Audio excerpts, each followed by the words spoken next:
शांति।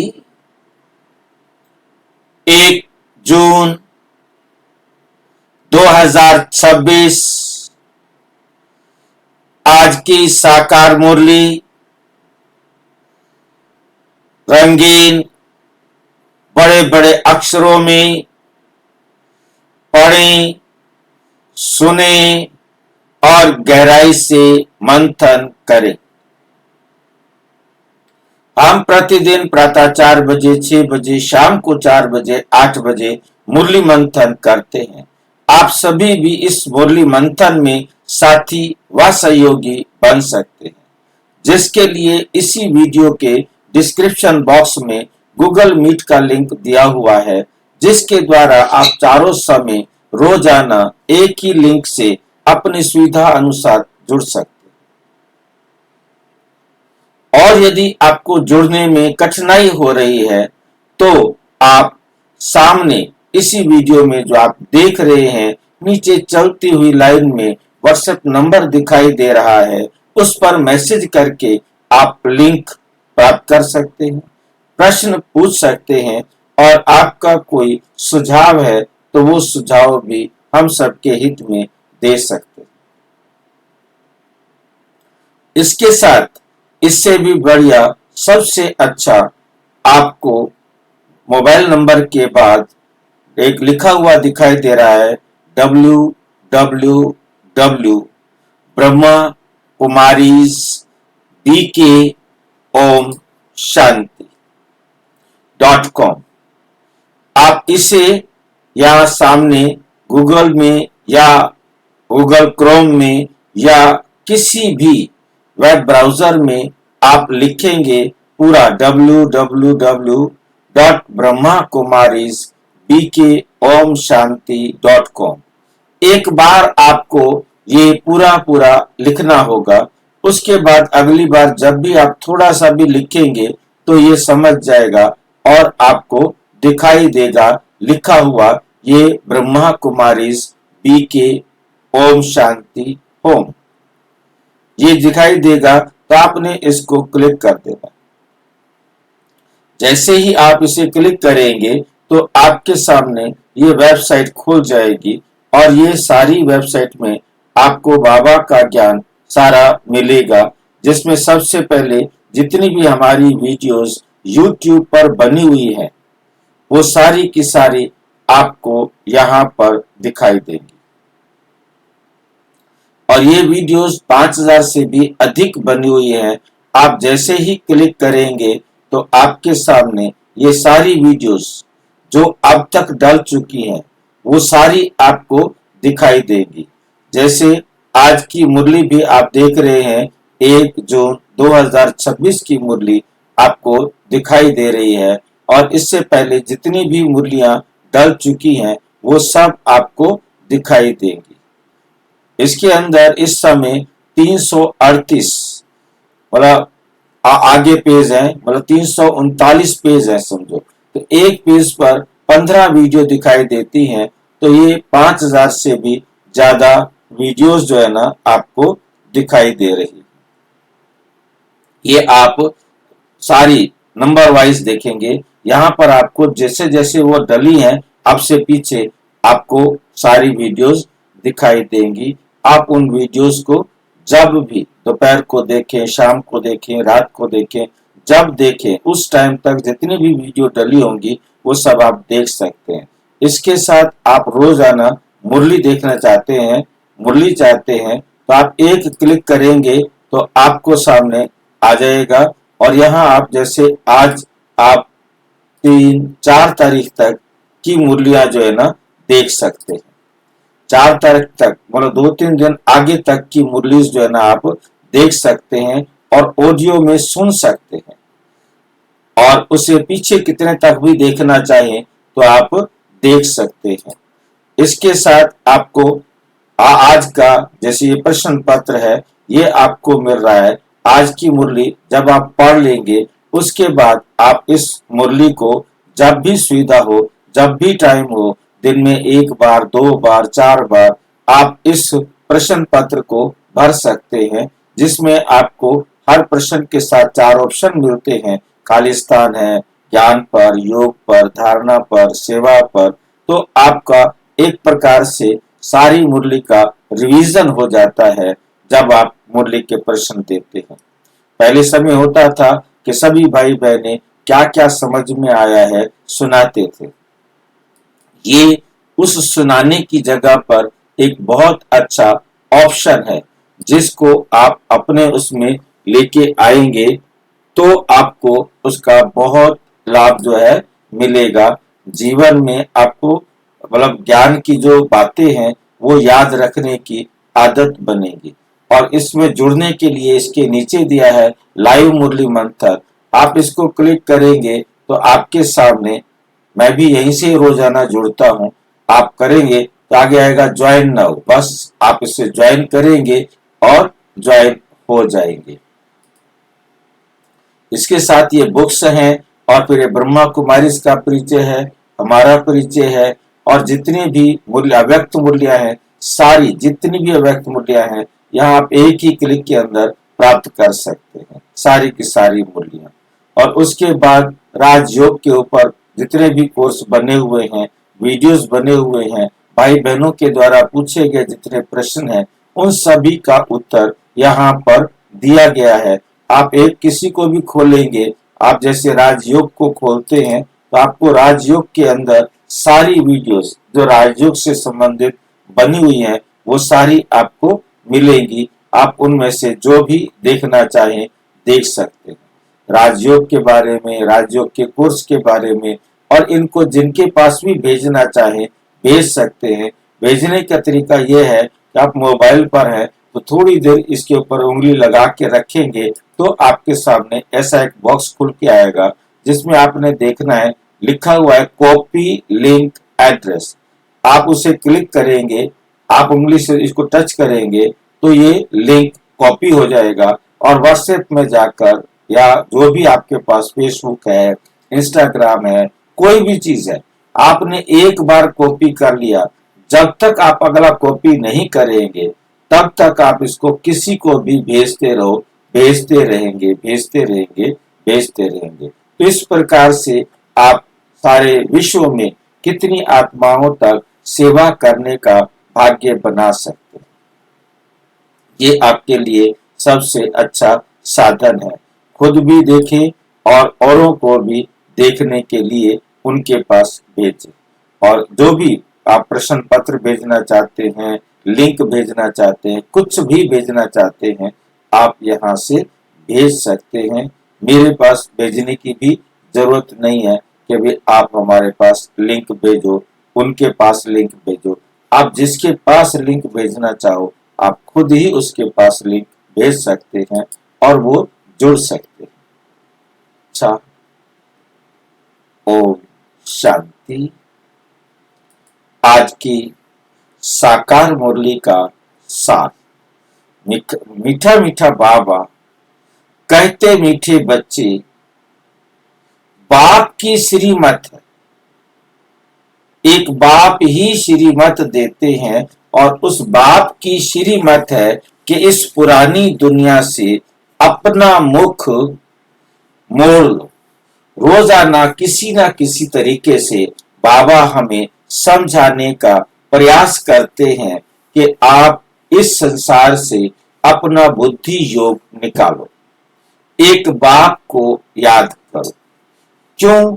क्योंकि अब ये संसार परिवर्तन होने वाला है। अब ये संसार परिवर्तन होने वाला है और ये संसार नया बनने वाला है और नया बनाना भी आपको है। आपको जीवन मुक्ति में जाना है, नए संसार में जाना है, इसलिए तुमको दैवी मैनर्स धारण करने, तुमको दैवी मैनर्स धारण करने हैं। क्योंकि देवी मैनर्स धारण करेंगे तो देवता बनेंगे।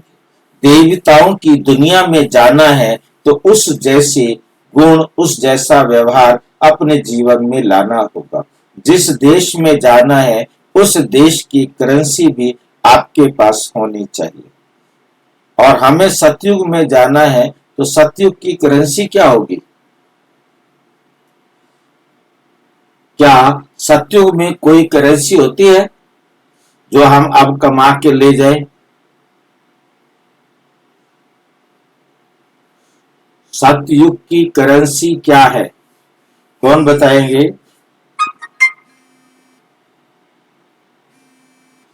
सतयुग की करेंसी क्या है?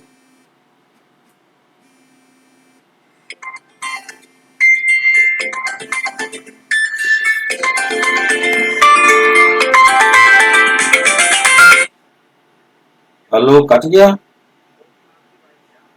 भाई जी, अच्छा, अभी करते हैं। सतयुग की करेंसी कोई बताएंगे?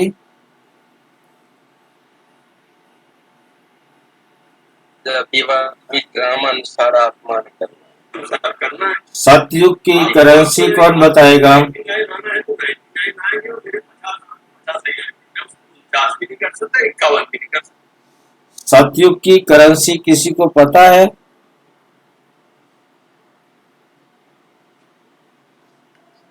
अकरम का खाता भाई जी। सतयुग की करेंसी है अकर्म का खाता। जितना हमारे पास अकर्म का खाता होगा उतना ही हमको मिलेगा।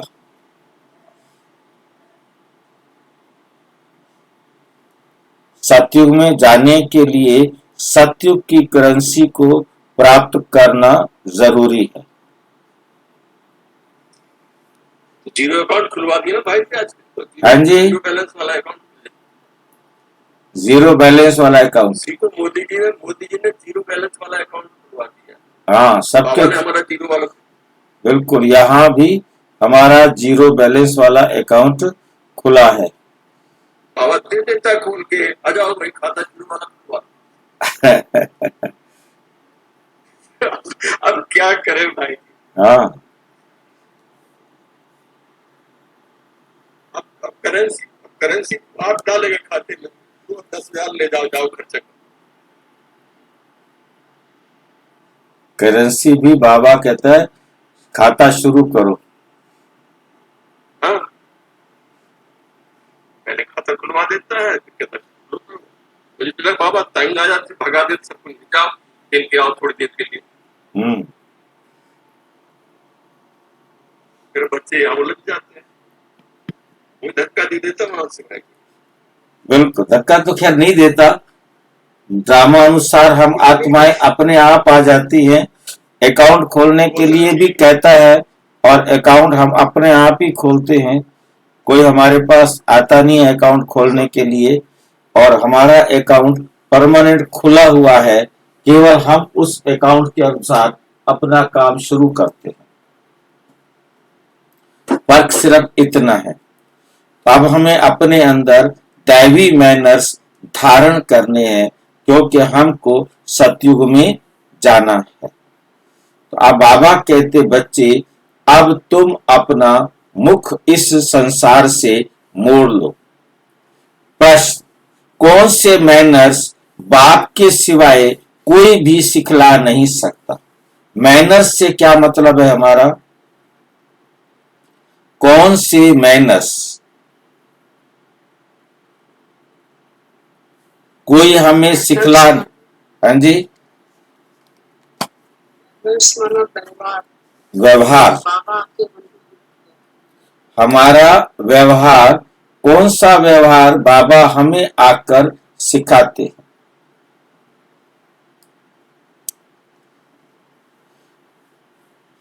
हमारे व्यवहार का, हाँ जी, शिष्टाचार होता है मैनर।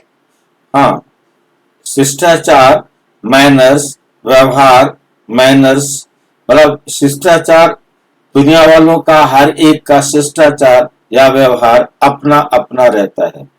व्यवहार को, मैनर्स को शिष्टाचार कह देंगे, श्रेष्ठ विचार वाला कह देंगे, क्योंकि जब हमारे अंदर श्रेष्ठ विचार होंगे, श्रेष्ठ संस्कार होंगे, तो श्रेष्ठ संस्कार कौन बनाना सिखा सकता है?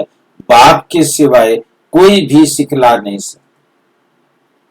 क्योंकि दुनिया सारी भ्रष्ट है, दुनिया सारी पतित है, वो हमको श्रेष्ठ बनने की विधि कैसे सिखा सकती? श्रेष्ठ बनने की विधि सिखा सकता है तो एक बाप, और कोई सिखा ही नहीं सकता। क्योंकि क्यों कोई और नहीं सिखा सकता? कौन बताएगा?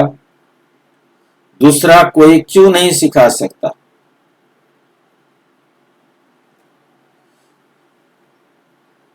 पवित्र बनना, श्रेष्ठ मैनर्स, देवी मैनर्स सिवाय बाप के और कोई नहीं सिखा सकता। क्यों?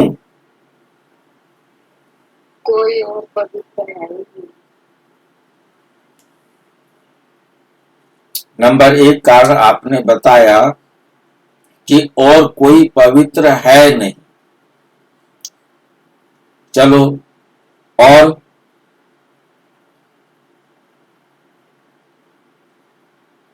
क्या कारण है? बाकी सबके मैनर्स तो गिर चुके हैं।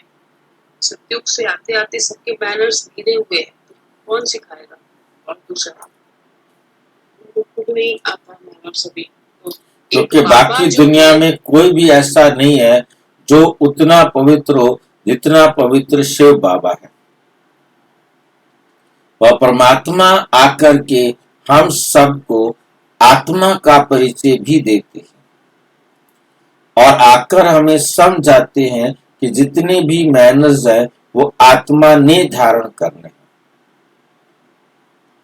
वो सारे मैनर्स आत्मा ने धारण करने हैं और ये परिचय किसी के पास नहीं, पूरी दुनिया में किसी को नहीं मालूम कि आत्मा ही जो है मैनर्स को, गुणों को धारण करती है। वो अपने आप को देह धारण का देह समझते हैं और देह के आधार पर ही उन गुणों को धारण करने की विधि सिखाते हैं। बातें वही सिखाते हैं, परंतु असली बात यह है कि ये गुण धारण किसने करने हैं ये बेस कोई नहीं जानता, और कोई नहीं जानता तो वो बेस बता भी नहीं सकता।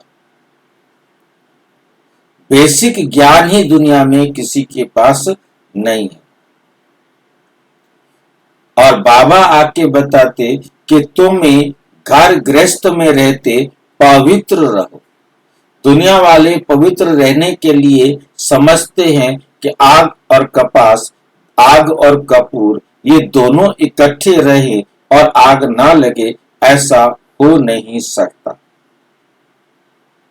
इसके लिए वो कहते हैं कि भाई पवित्र रहना असंभव है, परंतु परमात्मा कहते बच्चे तुम आत्मा हो, ये विकार तुम्हारे नहीं है, ये विकार तुम्हारे देह के हैं। ये विकार देह के कारण है, देह के आधार पर है। और जब तुम अपने आप को ये समझ लो कि हम आत्मा हैं, तो नेचुरल आपके जो विचार हैं, आपके जो मैनर्स हैं, वो ऑटोमेटिक चेंज हो जाएंगे।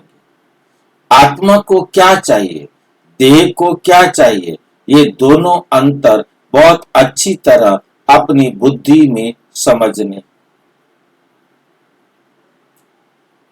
तुम बच्चों को बेहद का संन्यास है, हम बच्चों का है बेहद का संन्यास।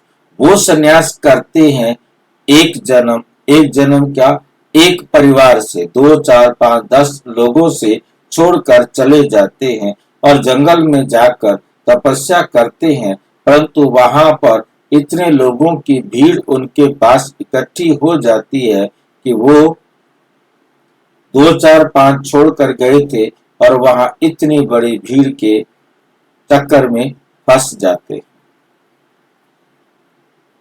मुझे यहाँ पर, मैं माउंट आबू में था उस टाइम, बहुत सारे और धर्म गुरुओं को बुलाया गया था। उनमें से एक ने आकर के बहुत अच्छी तरह बहुत इस बात को स्पष्ट और स्वीकार किया कि हम गए तो थे परमात्मा को खोजने के लिए, परंतु वहां हमें थोड़ा सा कुछ चमत्कार हमें लगा, लोगों ने चमत्कार देखा, उन्होंने हमको ही भगवान बना दिया और अब उन्होंने हमारे लिए बड़े बड़े अखाड़े बना लिए अब हम 2-4 परिवार के लोगों को छोड़कर गए थे और वहां जाकर हमारे पास बहुत सारे परिवार बन गए। अब वो फलाना सेठ आ रहा है, फलाना सेठ आ रहा है।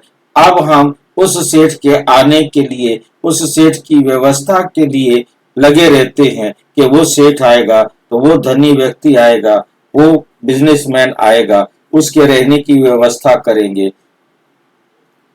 कहाँ हम 2-4 परिवार को छोड़ के गए, इतने बड़े परिवार के झमेले में फंस गए।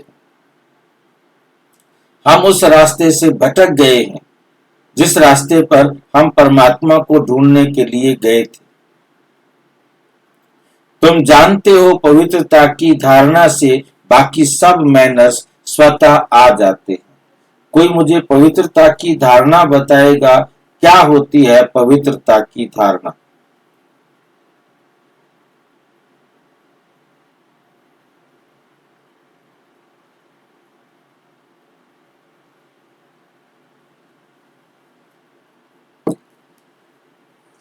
सर्वधर्माणी परित्यज्य करके मेरी शरण में आ, मेरे कहने अनुसार चलो। पवित्रता की धारणा तब होगी जब पहले ये पता हो पवित्रता क्या है।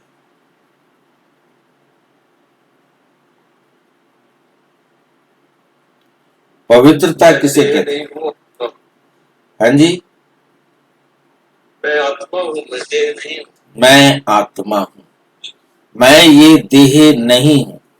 ये है पवित्रता का आधार। मैं आत्मा हूं, मैं ये शरीर नहीं।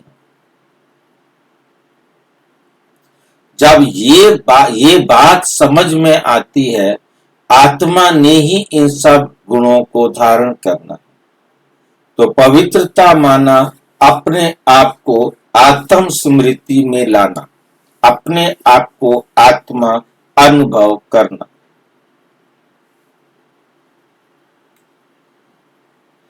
गीत, आज अंधेरे में हम हैं, हम इंसान। आज हम अंधेरे में, हम इंसान कहाँ हैं? आज अंधेरे में। बाबा ने इस गीत का आधार लिया कि हम सारी दुनिया, कोई भी है, ये केवल हम में सारे आ जाते हैं। कोई कह रहा हो या ना कह रहा हो, कोई गा रहा हो या ना गा रहा हो, उसके कहने का तरीका कुछ भी होगा, परंतु सभी आत्माएं इस बात को स्वीकार करती हैं। किस बात को स्वीकार करती हैं? हम अंधेरे में। कितनी सारी लाइटें दुनिया में जल रही हैं, फिर उन्होंने क्यों कहा कि हम अंधेरे में हैं? कौन से अंधेरे में हैं?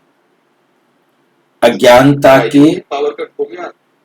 अज्ञानता के अंधेरे में। कौन सा अंधेरा है? अज्ञानता के अंधेरे में है। आज सारी दुनिया अज्ञानता के अंधेरे में, नहीं जानती कि हमें कहाँ जाना है, हम कौन है, हमारा पिता परमात्मा कौन है, हमें कौन से कर्म करने हैं। ना कर्मों की गति पता है, ना स्वयं का परिचय है और ना परमात्मा का परिचय है। इन तीन के बाद और किसका परिचय चाहिए होता है?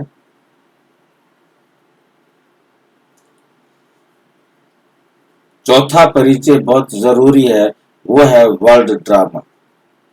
ABCD, ऐसे आत्मा का परिचय, B से बाबा का परिचय, C से आत्मा का परमात्मा के साथ संबंध का परिचय और चौथा है ड्रामा का परिचय। ये चारों ABCD जिसको नहीं मालूम वो अंधेरे में।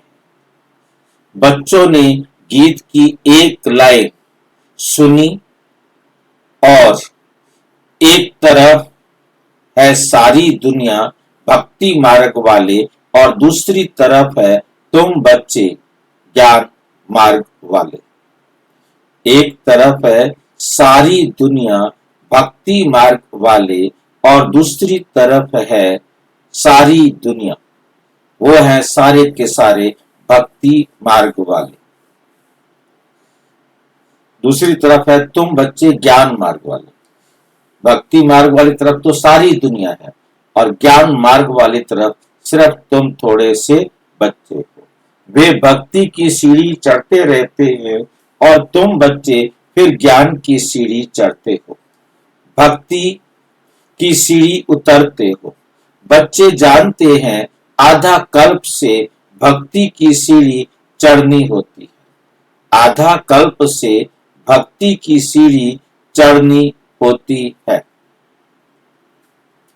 भक्ति भी पहले अव्यभिचारी होती है, पीछे व्यभिचारी बनती है। बिल्कुल ही अंधश्रद्धा में आ जाते, कुछ भी नहीं समझते, कुछ भी नहीं समझते। गाते भी हैं हम अंधियारे में हैं, सतगुरु बिगर घोर अंधियारा है। गुरु तो यहाँ बहुत है, अब सच्चा गुरु कौन है?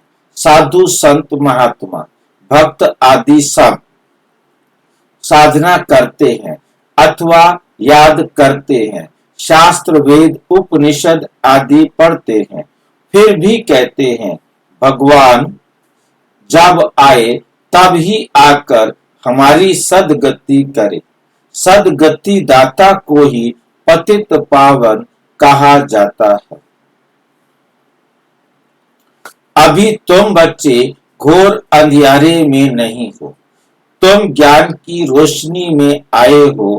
पतित पावन बाप को जानते हो और उनको याद करते हो।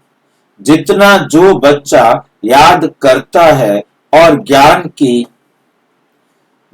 की धारणा करता है, उतना उसका अज्ञान अंधियारा विनाश हो जाता है। अब रोशनी में ले जाने वाला एक ही बाप है, ज्ञान अंजन सतगुरु दिया अज्ञान अंधेरा विनाश। इस अज्ञानता के अंधेरे को विनाश करने के लिए ज्ञान अंजन सतगुरु दिया है। ये अंजन क्या है? जो सतगुरु ने दिया है, जिसके कारण अज्ञानता का अंधेरा हमारे जीवन से दूर हो जाता है। कोई ऐसा सुरमा, ऐसा अंजन जो सतगुरु ने दिया हो? किसे कहेंगे? वो अंजन क्या चीज है जिससे अज्ञानता का अंधेरा दूर हो जाता है?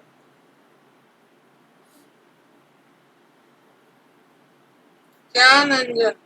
ज्ञान अंजन।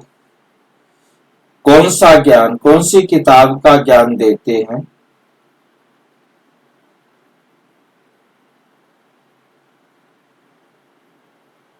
वो किसी किताब में लिखा हुआ है क्या? भाई जी हर रोज जो मुरली सुनते हैं ये ज्ञान ही है भाई जी, आत्मा परमात्मा से कनेक्शन। किताबों में नहीं है वो। हाँ जी, कोई किताब खरीद ले, पढ़ ले, उससे काम नहीं चलेगा। मुरलियां सुनने के लिए आना पड़ेगा। हाँ जी भाई जी। अच्छा, बस बाबा का ही जो किताबें हैं वो उन्हीं में ज्ञान है। शिव बाबा आकर जो ज्ञान देते हैं यही ज्ञान है। बाकी दुनिया की किताबों में दुनिया वाले अल्पज्ञ मनुष्यों का ज्ञान। परमात्मा आकर ये ज्ञान सुरमा देते हैं, जिससे हमारी बुद्धि का ताला खुल जाता है, जिससे हमारे अंधेरे अज्ञानता के अंधेरे का विनाश हो जाता है। हमें हर बात स्पष्ट समझ में आने लगती है। जैसे आंख में सुरमा डालने से मैल निकल जाती है और हमें सब कुछ अच्छा या साफ साफ दिखाई देने लगता है। तो इसी प्रकार परमात्मा आकर हमें ज्ञान देते हैं, जिस ज्ञान के आधार पर हमें संसार में कैसे रहना है, क्या करना है, क्या नहीं करना है, वो सब जानकारी मिल जाती है। ये ज्ञान की बात है। ज्ञान के साथ योग भी रहता है जरूर। जो मनुष्य भक्ति सिखलाते हैं तो उससे भी योग रहता है। अब तुम बच्चों का बुद्धि योग लगा हुआ है निराकार परम पिता परम आत्मा के साथ। तुम्हारे में भी नंबरवार है और कोई मनुष्य मात्र को परम पिता, परम आत्मा, सर्वशक्तिमान, परम पिता, परम आत्मा, सर्वशक्तिमान के साथ योग है ही नहीं, सिवाय तुम बच्चों के। तुम बच्चों के सिवाय दुनिया में और किसी का परम पिता, परम आत्मा, सर्वशक्तिमान के साथ योग है नहीं। तुमको बाप से और मुक्ति जीवन मुक्ति धाम से योग लगाना पड़ता है। हमें किन से योग लगाना पड़ता है? एक बाप से योग लगाना पड़ता है, एक मुक्ति धाम से योग लगाना पड़ता है, एक जीवन मुक्ति धाम से योग लगाना पड़ता है। ये आज कुछ गड़बड़ नहीं कर दिया बाबा ने? हम तो एक के साथ योग लगाने के लिए इतनी मेहनत कर रहे थे, आज दो और जोड़ दिए हैं। बाबा के साथ योग लगाना समझ में आ रहा है कि भी हमने उनकी श्रीमत पर चलना है। अब ये मुक्ति धाम और जीवन मुक्ति धाम से योग लगाना, इसका क्या मतलब हुआ? ये भी कोई श्रीमत देते हैं जो हमको चलना पड़ेगा।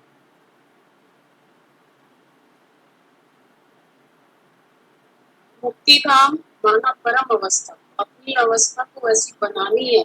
और जीवन मुक्ति धाम माना देवी देवता के जो गुण है उनको अपने में धारण करनी है, उनके लायक बाप समान बनेंगे तभी तो वो बात जा पाएंगे। नहीं, वो कहते इनके साथ योग लगाओ, मुक्ति धाम के साथ योग लगाए, जीवन मुक्ति धाम के साथ योग लगाए, ये तो अलग बात है। योग लगाना मतलब याद रखना है कि हमको वैसा बनना है, परम अवस्था हमारी आनी चाहिए। मुक्ति धाम माना परम अवस्था, मुक्ति धाम माना स्टेज वैसी होनी। मुक्ति धाम माना परम अवस्था, मुक्ति धाम माना कार्मिक अकाउंट बराबर करना। मुक्ति धाम का अर्थ है कि हमने कर्म और अकर्म जो भी संसार के अंदर आकर कर्म किए हैं उन सब को बराबर करना है और घर जाना है। और घर सिर्फ मुझ आत्मा को जाना है, इस शरीर ने घर नहीं जाना। जिस घर के अंदर हम स्वतंत्र होते हैं, आजाद होते हैं और हम किसी प्रकार के कर्म बंधन में नहीं फंसे होते, ना ही हमारा कोई एक दूसरी आत्मा के साथ कोई अटैचमेंट होता है कि नीचे जो है ना हम पति पत्नी हैं या भाई बहन हैं, और नहीं, ऐसी भी कोई वहां पर स्मृति नहीं होती। वहां किसी भी प्रकार। हाँ जी भाई जी, हाँ बोलो।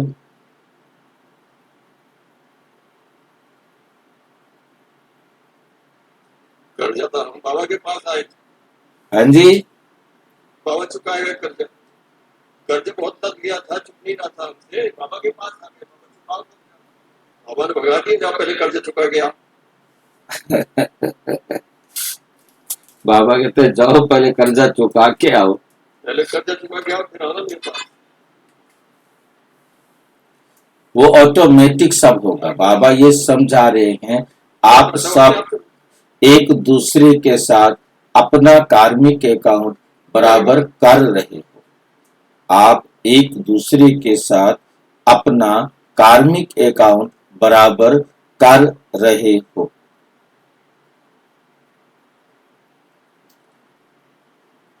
जीवन मुक्ति के लिए दैवी मैनर्स भी बहुत अच्छे चाहिए। इस समय तो सबके मैनर्स आसुरी हैं। परम पिता परमात्मा के भी गुण गाए जाते हैं ना। मनुष्य सृष्टि का बीज रूप है, सत्य है, चैतन्य है, आनंद का सागर, ज्ञान का सागर है, पवित्रता का सागर है, पार एवर, हमेशा के लिए। उनका यह पद अविनाशी है और कोई मनुष्य का ये पद अविनाशी पद नहीं है, किसी और मनुष्य का अविनाशी पद नहीं है। भल सा भी तुम ज्ञान के का सागर, पवित्रता का सागर बनते हो, परंतु लिमिटेड बनते। बाप कहते हैं मैं अनलिमिटेड हूं, तुमको अनलिमिटेड बना नहीं सकता, नहीं तो फिर सृष्टि का खेल कैसे चले। 84 जन्म कैसे भोगेंगे, तुम फॉर एवर बन नहीं सकते। तुमको लिमिटेड बनाता हूं 21 जन्मों के लिए, तुम बनते हो 21 पीढ़ी भी लिखा हुआ है, तुम फॉर एवर बनो।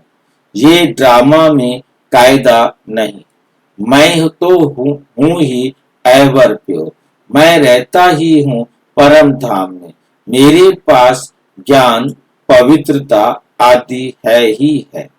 तुम भूल जाते हो तो इस समय बाप आकर बच्चों को घोर अंधियारे से निकाल ज्ञान और योग से पवित्र बनाते हैं, और कोई ऐसे कह ना सके कि मैं परम धाम से आया हूं। अब मुझे याद करो, यह मेरे महावाक्यों की कोई कॉपी नहीं कर सकते। मैं आता ही हूं तुम बच्चों को 21 जन्मों के लिए, तुम बच्चों को 21 जन्मों के लिए राजाओं का राजा बनाने। तो बनाना चाहिए ना, बनेंगे भी वे जो कल्प पहले बने, बनेंगे भी वो आत्माएं जो कल्प पहले बने थे। हर कल्प जो बनते हैं, जो नहीं बने नहीं बनते, वो नहीं बनेंगे। तुम जानते हो कितना बच्चे पवित्र बनते हैं, कितना अजामिल जैसे पापी बन जाते हैं, कितने अशुद्ध मेले बन जाते हैं। बाप को आकर मैले कपड़े साफ करना पड़ता है। आत्मा ही मैली बनती है। आत्मा को समझाते हैं तुमको माया ने कितना मैला बनाया है। सिर्फ एक इस जन्म की बात नहीं, ये तो जन्म जन्मांतर की बात है, जो आत्मा को साफ करने के लिए लक्ष्य सौंप देता हूं। मुझे याद करो तो तुम्हारी आत्मा जो बुझी हुई है वे इस योग से जग जाएगी।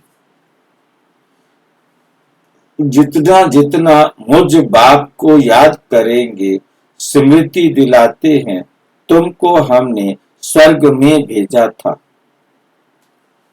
फिर माया ने मैला बना दिया है। अब फिर मैं तुमको स्वर्ग का मालिक बनाने आया हूं। मैं इस ब्रह्मा तन से शिक्षा दे रहा हूं।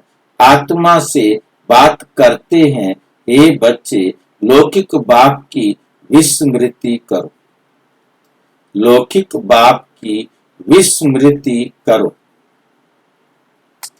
देह सहित देह के सब संबंधी भूलकर मुझ अपने बाप को याद करो, तो तुम्हारी आत्मा साफ होती जाएगी। फिर तुमको शरीर भी भविष्य में नया मिलेगा। फिर तत्व आदि सब नए सतो प्रधान हो जाते हैं।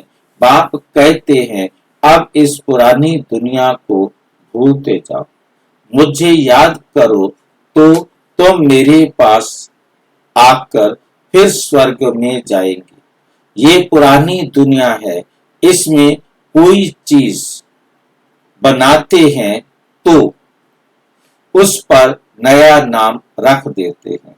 जैसे नई दिल्ली, पुरानी दिल्ली कहते हैं, परंतु दुनिया तो पुरानी है ना। अब तुम बच्चों का इस पुरानी दुनिया से बुद्धि योग बिल्कुल हट जाना चाहिए।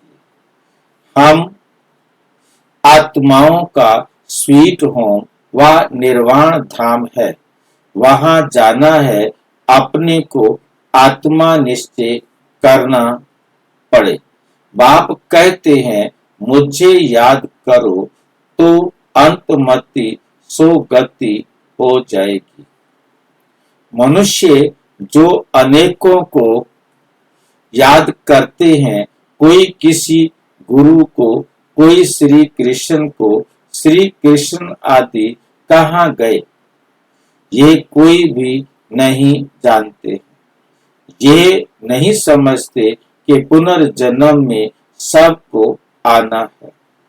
ये रस्म रिवाज सृष्टि के आदि से चली आती है। सतयुग आदि में देवी देवताएं हैं, जरूर पुनर्जन्म वहां से ही शुरू हुआ होगा। जरूर पुनर्जन्म वहां से ही शुरू हुआ होगा। पहले पहले है श्री कृष्ण, फर्स्ट पवित्र मनुष्य, उनकी महिमा जास्ती है। सबसे पहला पवित्र, फर्स्ट पवित्र मनुष्य कौन है? श्री कृष्ण। कैसे कह दिया आप? जो मर्जी आती है।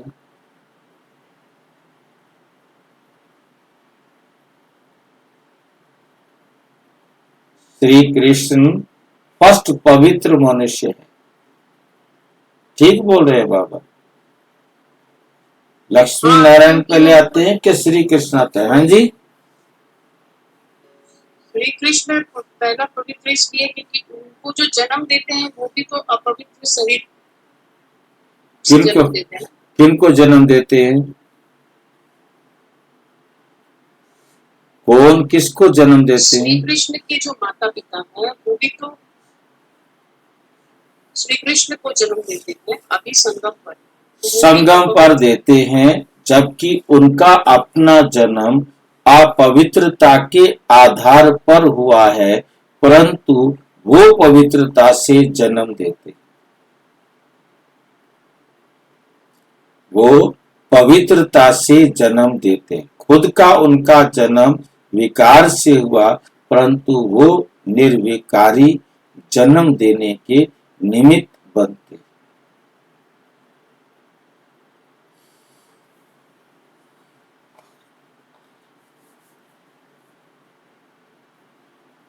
उनकी महिमा जास्ती है, लक्ष्मी नारायण की इतनी नहीं।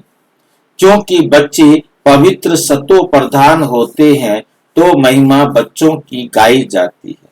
श्री कृष्ण की महिमा बहुत महिमा है, परंतु ये नहीं जानते कि कृष्णपुरी है कहाँ। वैकुंठ कहते भी हैं सतयुग को।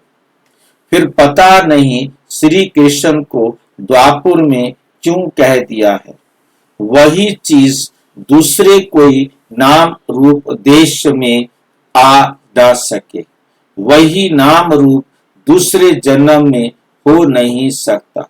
श्री कृष्ण तो सतयुग में था, तुम जानते हो। ये जगत अम्बा, जगत पिता जाकर लक्ष्मी नारायण बनते हैं। ये जगत अम्बा, जगत पिता जाकर लक्ष्मी नारायण बनते हैं। सतयुग को कृष्णपुरी कहा जाता है।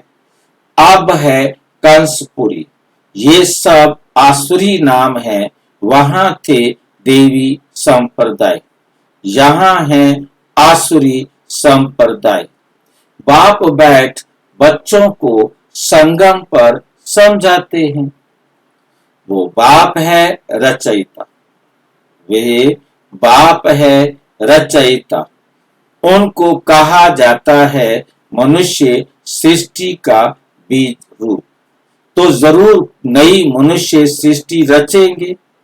तुम गाते भी हो, बाबा आप पतित पावन हो, इस पतित सृष्टि को आकर पावन बनाओ। इस पतित सृष्टि को आकर क्या करो? पावन बनाओ। पावन सृष्टि रची जाती है। पावन सृष्टि कब रची जाती है? पावन सृष्टि कब रची जाती है?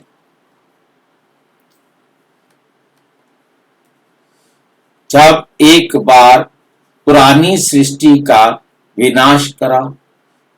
जब तक पुरानी सृष्टि का विनाश नहीं होगा तो नई सृष्टि कैसे रची जाएगी? बरोबर ब्रह्मा द्वारा पावन सृष्टि रच शंकर द्वारा पतित सृष्टि का विनाश कराते। कोई मुझे समझाए ये कहानी कैसे है? पहले विनाश होगा फिर स्थापना होगी, या पहले स्थापना होगी फिर विनाश होगा? बड़ी मुसीबत है। पहले स्थापना फिर विनाश। पहले स्थापना होगी फिर विनाश होगा। फिर क्या करेंगे? क्या जरूरत है? स्थापना करो फिर विनाश कर दो। हमने मकान बनाया, मकान बना के तोड़ेंगे कि मकान तोड़ने के बाद मकान बनाएंगे?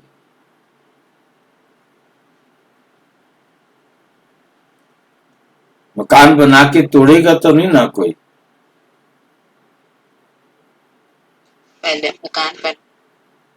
पहले मकान बनता है या मकान तोड़ा जाता है? जी क्या भाई मुझे पता। हाँ जी, क्या कहा? मकान बनाएंगे तो तोड़ेंगे क्या? पहले मकान तोड़ेंगे फिर बनाएंगे ना? नहीं भाई जी, हमारा जो बना हुआ मकान है, हाँ। कोई पहला व्यक्ति हमारा जो मकान बना हुआ है वो ठीक नहीं है। अच्छा, रहने लायक नहीं बचा। वो रहने लायक नहीं बचा। नया स्ट्रीट बनवाएंगे, पास कराएंगे, कैसे ऐसे चाहिए। अच्छा, फिर इसको तोड़ के उसको जगह उसको बनाएंगे। पहले तोड़ेंगे ना? पहले तोड़ेंगे नहीं, तभी जब तक मकान पुराना टूटे। हाँ जी, व्यवस्था जुटाएंगे पहले सारी बनाने की। अच्छा, ये सड़क पे नहीं आ जाएंगे भाई। सड़क पे तो खैर जाना पड़ता है। जब कोई बिल्डिंग का प्रमोटिंग होता है तो बिल्डिंग तोड़ देंगे तो हम रहेंगे ना, तो कुछ तो रहने का स्पेस चाहिए। वो रहने के लिए तो बाबा कहता है मैं तुम्हें परम धाम शिफ्ट कर देता हूँ। जितनी देर तक मैं इस सृष्टि को बनाऊंगा या सृष्टि तैयार होगी, रहने लायक बनेगी, तब तक मैं तुम सबको शिफ्ट कर देता हूँ। वो तो बाप की चिंता है। बाबा कहते बच्चे, दुनिया वाले में भी कोई बाप हो, वो मकान तोड़ेगा तो बच्चों को पहले सुरक्षित शिफ्ट करेगा ना। तो बाबा आकर हम सबको रोजाना समझा रहे हैं, बच्चे तुम आत्मा हो, तुम अपने घर चलो, ताकि मैं तुम्हारे लिए नई दुनिया बना दूं। मैं तुम्हारे लिए नई दुनिया की सौगात लेके आया हूं और तुम अब घर चलो। तो घर तो जाएंगे तभी तो हम सुरक्षित रहेंगे। तो तब इस दुनिया को वो साफ कर देगा, विनाश हो जाएगा, बराबर हो गई सारी दुनिया। फिर से वन वन वन। जो कुछ आत्माएं रहती हैं वो भी बेशक उनके शरीर यहाँ सुरक्षित होते हैं, परंतु वो आत्माएं भी परम धाम में जाती हैं। मेन बात जो है ना, जो भाई जी बता रहे थे, उसको इस सीक्वेंस में समझना है। प्रिपरेशन, तैयारी। जैसे कोई भी बाप अपने मकान को तोड़ेगा, ऐसे तोड़ के नहीं बैठ जाएगा कि आप बनाएंगे, इसको तोड़ दिया है अब बनाएंगे, नहीं। बनाने तोड़ने से पहले उसके बनाने की सारी व्यवस्था तैयार करना कि कहाँ से ईंट आएंगी, कहाँ से गारा आएगा, कहाँ से सामान आएगा, कैसे कैसे बनेगा, उसका नक्शा, उसकी तैयारियां सारी हो जाती हैं। उसके बाद फिर थोड़े समय के लिए उसको तोड़ करके नया बनाया जाता है। तो उसके लिए 101 वर्ष का जो समय है, एक वर्ष में वो सारे खंड, जो जितने भी बंकर्स हैं, वो एक महल हैं और वो सारे महल बाहर निकल आएंगे। ये नहीं है कि वो बंकर जमीन में ही रहेंगे, गहराई में ही रहेंगे। ऐसे बंकर्स जिन पर बम्स, मिसाइल, किसी भी प्रकार का परमाणु वगैरह किसी भी प्रकार का कोई असर उसके बिल्डिंग पर नहीं होगा।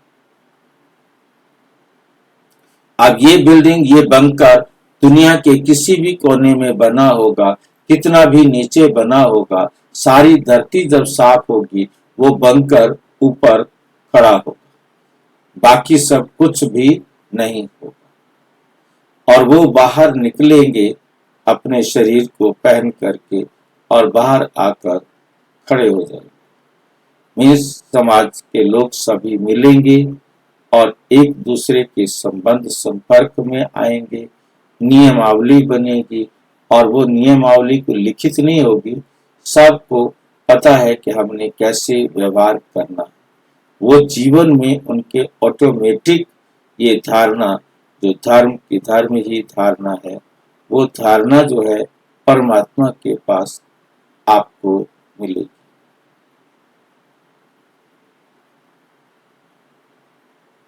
तुम बच्चे बाप के साथ योग लगाते हो, तुम देखते हो बाबा मेले कपड़ों का सटका लगाते, मेले कपड़ों को सटका लगाते। आपने कभी मेले कपड़ों को सटका लगाया? मैले कपड़ों को सटका लगाया? हाँ जी भाजी सोटा मारते थे। अच्छा, सोटा मारते थे ताकि उसके अंदर से जो कड़ी मैल है वो निकल जाए।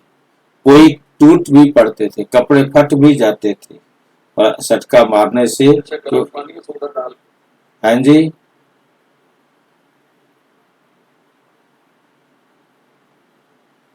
कपड़े को पानी सोडा डाल के पहले उसमें गलाते थे।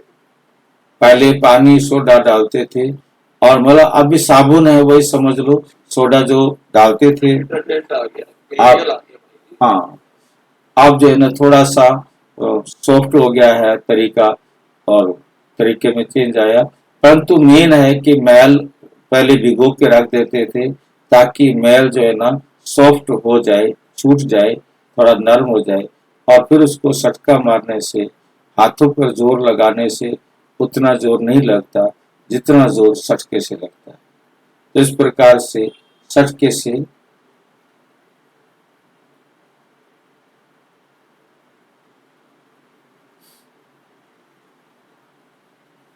फट पड़ते हैं कपड़े।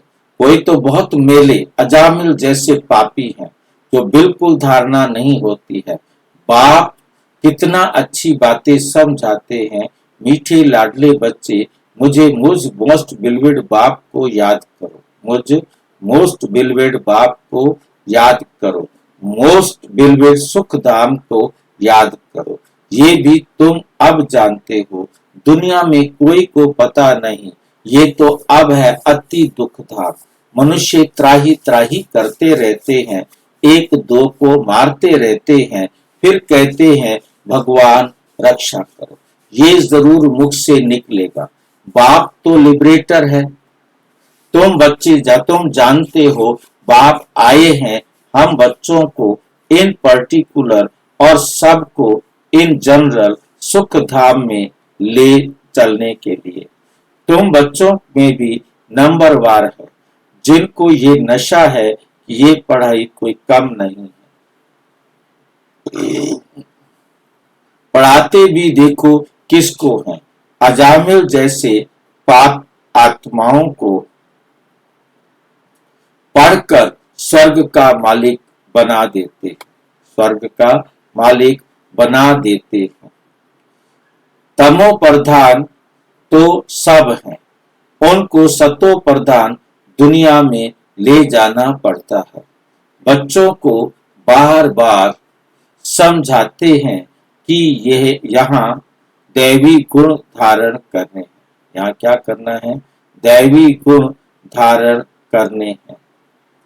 यहाँ तुमको एम ऑब्जेक्ट बुद्धि में है। ये पवित्रता के मैनर्स कोई नहीं सिखाते। सन्यासी तो घर बार छुड़वाते हैं, यहाँ बाप कहते हैं तुमको घर नहीं छोड़ना, तुमको तो इस पुरानी दुनिया को छोड़ना। तुम इस दुनिया को तो नहीं छोड़ेंगे, इस परिवार को तो नहीं छोड़ेंगे, पर तो सारी दुनिया को छोड़।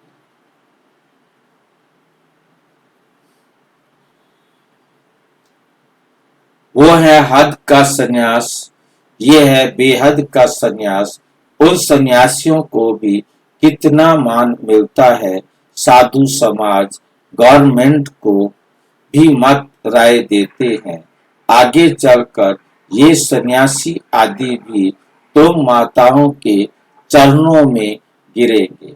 माताओं बिगड़ उन्हों का उद्धार नहीं हो सकता, क्योंकि तुम नॉलेज देते हो, बाकी चरणों में गिरने की बात नहीं है। हाँ, कोई नमस्ते व राम राम करते हैं तो रेस्पॉन्ड तो देना होता है। बाबा भी कहते हैं, बच्चे नमस्ते। मैं तुम बच्चों को अपने से भी ऊंच बनाता हूँ। तुमको ब्रह्मांड और सृष्टि दोनों का मालिक बनाता हूँ और मैं वानप्रस्थ में चला जाता हूँ, परंतु तुम्हें श्रीमत पर भी चलना पड़े, इस पुरानी दुनिया से मुख मोड़ना पड़े। राम रावण और सीता का खिलौना है ना, राम रावण और सीता का खिलौना है ना। सीता रावण को पीठ कर देती है और रावण को मुंह कर देती है। कौन समझा सकता है ये खिलौना कैसा होता है? ये कैसे हो जाता है कि राम को वो चेहरा दिखाती है, मुंह कर लेती है, और रावण यदि सामने आता है तो मुंह फेर लेती है।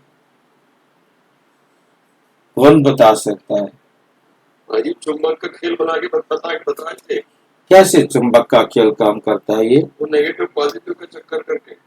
इसमें नेगेटिव पॉजिटिव होता है चुंबक में? चुंबक में तो नेगेटिव पॉजिटिव नहीं होते हैं। नेगेटिव नेगेटिव होगा तो अलग हो जाएगा, कर लेगी। नेगेटिव होगा तो खिलौना किसी ने देखा है तो बताए, जिसको समझ में आया है तो बताए।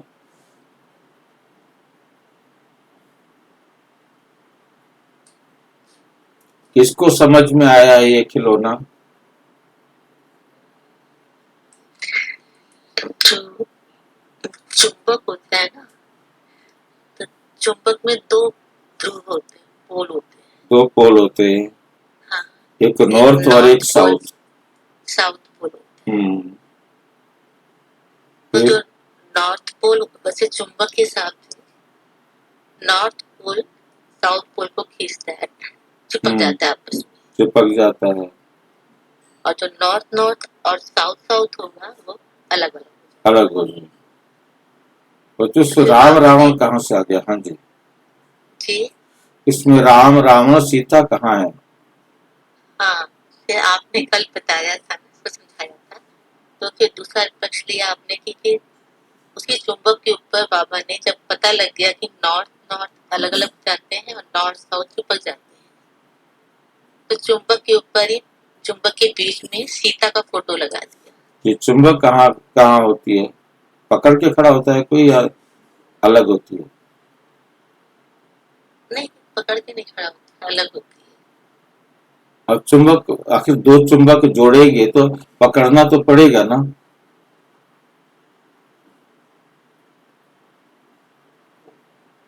एक चुंबक मैंने नॉर्थ पोल ले लिया, इधर से साउथ लिया, वो दोनों चिपक जाएंगे। तो इसमें राम रावण सीता का कैरेक्टर कैसे बन गया? दूसरे चुंबक पर चुंबक पर नहीं, यहाँ ध्यान देना है, इसके लिए शब्द यूज करना है चुंबक सुई। चुंबक की एक सुई बनी हुई है, जिसको मतलब होती तो वो चुंबक है, परंतु उसकी उन्होंने एक सुई बनाई है जो फ्री है, जो आजकल मोबाइल्स में देखते हो। ऐसे पहले वो एक चुंबक को एक उसके ऊपर सेंटर पॉइंट के ऊपर सेट किया जाता था, जिसके ऊपर वो खड़ी होती थी, और वो हमेशा जो चुंबक है वो उस सुई के ऊपर जिसके ऊपर खड़ी होती है वो जो है ना एक तरफ नॉर्थ पोल दिखाती है, दूसरी तरफ साउथ पोल दिखाती है। हम खुद कितना भी परिवर्तन होते जाएंगे परंतु वो अपने आप हमेशा नॉर्थ और साउथ पोल दिखाएगी। तो वो फ्री है ना, वो सुई के ऊपर खड़ी हुई है चुंबक, उसको बोलते हैं मतलब दिशा सूचक यंत्र, दिशा सूचक यंत्र, ठीक है क्या नहीं। उसके सेंटर पॉइंट में सीता को बिठा दिया, ठीक है कि नहीं। अब सीता को उसके ऊपर रख दिया, चिपका दिया, ठीक है नहीं। अब सीता का मुंह मान लीजिए नॉर्थ पोल की तरफ है और साउथ पोल की तरफ क्या है, वो उसका पीठ है। अब जो है ना नॉर्थ पोल के ऊपर क्या किया, नॉर्थ पोल है, अब नॉर्थ पोल के ऊपर रावण का दूसरी चुंबक के ऊपर, ये तो चुंबकीय सुई हो गई जो चुंबक सुई के ऊपर रखी हुई है, और दूसरी जो चुंबक है उसके नॉर्थ पोल पर रावण का सिर लगा दिया। अब जैसे ही हम नॉर्थ पोल को नॉर्थ पोल के साथ जोड़ेंगे तो वो भाग जाएगी और उसकी जब घूम करके जो साउथ पोल की तरफ लगा, साउथ पोल से जुड़ जाएगा तो दिखाई देगा कि सीता ने रावण को पीठ कर लिया। अच्छा, अब उन्होंने क्या किया कि साउथ पोल को नॉर्थ पोल से मिलाया, तो क्या हुआ, सीता का मुंह वहीं के वहीं बना रहा, वो वहीं के वहीं चिपक गए। इस प्रकार से मतलब नॉर्थ पोल और साउथ पोल के द्वारा ये रावण का सीता का क्या बनाया था, मॉडल एक बनाया और सबको दिखाया। ऐसे आप भी समझ सकते हैं, समझा सकते हैं, बता सकते हैं।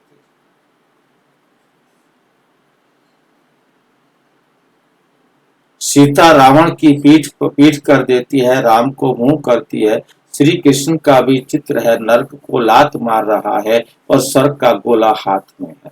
बाप बहुत अच्छी रीति समझाते हैं, परंतु बिरला व्यापारी ये व्यापार करे। बाप को अपना पुराना तन मन धन दे, नया ले, ये बड़ा फर्स्ट क्लास इंश्योरेंस है। बाप कहते तुम अपनी आत्मा पवित्र बनाएंगे तो फिर शरीर भी पवित्र मिलेगा, फिर तुम स्वर्ग की राजाई करेंगे। इसलिए उनको सौदागर जादूगर कहते हैं। पतित को पावन बनाना ये ईश्वरीय जादूगरी कहेंगे ना। बाप कहते हैं नरकवासी को स्वर्गवासी बनाओ, कैसा फर्स्ट क्लास जादू है, इसमें प्राप्ति बहुत है। बाप कहते हैं राजाओं का राजा बनो, फॉलो करो। बाप बैठे हैं ना, ये अधर कुमार है, मम्मा कुमारी कन्या है, तो फॉलो करना पड़े। वर्षा बाप से मिलना है, तुम कहेंगे हम भाई बहन बाप से वर्षा लेते हैं। वैसे तो लौकिक रीति बहन को वर्षा नहीं मिलता, भाई को वर्षा मिलता है। यहाँ तो तुम सबको मिलना है, क्योंकि तुम सब आत्माएं हो ना। बाप कहते हैं तुम सबको मेरे पास आना है, फिर तो ये भाई बहन का नाता भी टूट जाएगा। वहां है बाप और बच्चों का नाता। निर्वाण धाम में इसलिए कहते हैं वी आर ऑल ब्रदर्स। अगर ईश्वर को सर्वव्यापी कहे तो फिर फादरहुड हो जाता है। तो क्या हो जाता है, फादरहुड हो जाता है। इस सर्वव्यापी के ज्ञान ने कितना नुकसान किया, इस सर्वव्यापी के ज्ञान ने कितना नुकसान किया है। अब तुम बच्चों पास बाप की याद है, बाप को याद करने में ही मेहनत जाती है। ऐसे भी नहीं कि तुमको कोई निष्ठा में बिठाए, तुमको तो लक्ष्य मिला हुआ है। यहाँ तो तुम मुरली सिर्फ बैठ सुनाते हो, योग तो तुम्हारा सदैव रहता है। मुरली सुना, फिर चलते फिरते याद में रहना है। हम यात्रा पर जा रहे हैं, जितना हो सके याद में रहना है। 8 घंटा सर्विस करो, वह भी छूट है। छूट है आपको। 8 घंटा आप क्या करो? सेवा करो। 8 घंटा बाबा को याद करो। ये है बातों का जंगल, एक दो को कांटा लगाते रहते। ये दुनिया जो है एक दूसरे को दुख देते रहते हैं। श्रीमत पर चलो, शिव बाबा भी बात करते हैं, ब्रह्मा भी बात करते हैं, परंतु तुम जानते हो शिव बाबा हमको पढ़ाते हैं। तुम स्टूडेंट हो, तुम कहते हो ये हमारा बाप भी है, तो टीचर भी है और सतगुरु भी है। गारंटी करते हैं तुमको वापस ले जाऊंगा। ऐसे कोई गारंटी कर नहीं सकते। ये बाप ही कहते हैं गॉड फादर हो। सुख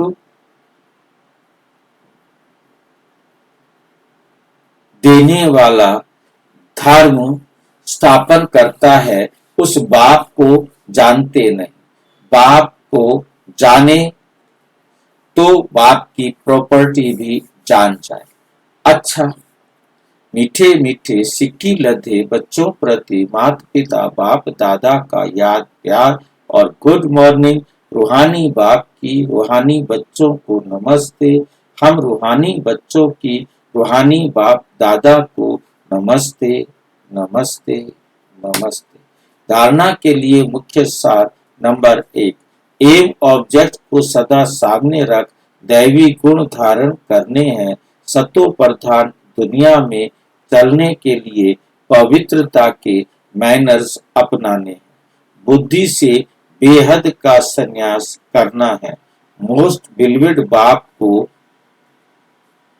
और अपने सुख धाम को याद करना है। इस दुख धाम से बुद्धि का योग निकाल देना है। वरदान, सर्व के गुण देखने व संतुष्ट करने की उत्कंठा द्वारा सदा एक रस उत्साह में रहने वाले गुण मूर्त भाव, सदा एक उमंग उत्साह में रहने के लिए जो भी संबंध में आते हैं उन्हें उस संतुष्ट करने के की उत्कंठा हो। जिसको भी देखो उससे हर समय गुण उठाते रहो। सर्व के गुणों का बल मिलने से उत्साह सदा काल के लिए रहेगा। उत्साह कम तब होता है जब औरों के भिन्न भिन्न स्वरूप भिन्न भिन्न बातें देखते सुनते हो। लेकिन गुण देखने की उत्कंठा हो तो एक रस उत्साह रहेगा और सर्व के गुण देखने से स्वयं भी गुण मूर्त बन जाएंगे। स्लोगन, बेहद के वैराग्य वृत्ति का फाउंडेशन मजबूत हो तो सेकंड में अशरीरी बनना सहज है। ये अव्यक्त इशारे सदा हर्षित रहने के लिए अपनी नेचर को सरल बनाओ, सहनशील बनो। अपने इस चेहरे को सदैव हर्षित बनाना ये संगम युग की सबसे बड़ी गिफ्ट है। चेहरे पर कभी भी कोई परेशानी की रेखा ना हो। जैसे संपूर्ण चंद्रमा कितना सुंदर लगता है, वैसे अपना चेहरा सदैव हर्षित रहे। चेहरा ऐसा चमकता हुआ हो जो और भी आपके चेहरे में अपना रूप देख सके। इसके लिए अपनी नेचर को सरल बनाओ, सहनशील बनो। अच्छा, ओम शांति। और विस्तार से जानने के लिए प्रजापिता ब्रह्मा कुमारी ईश्वरीय विश्वविद्यालय के किसी भी सेवा केंद्र पर संपर्क करें और यदि कोई प्रश्न है तो 9213106986 पर केवल अराटाई या टेलीग्राम करें 9650692270 पर केवल व्हाट्सएप करें, फोन नहीं। ओम शांति।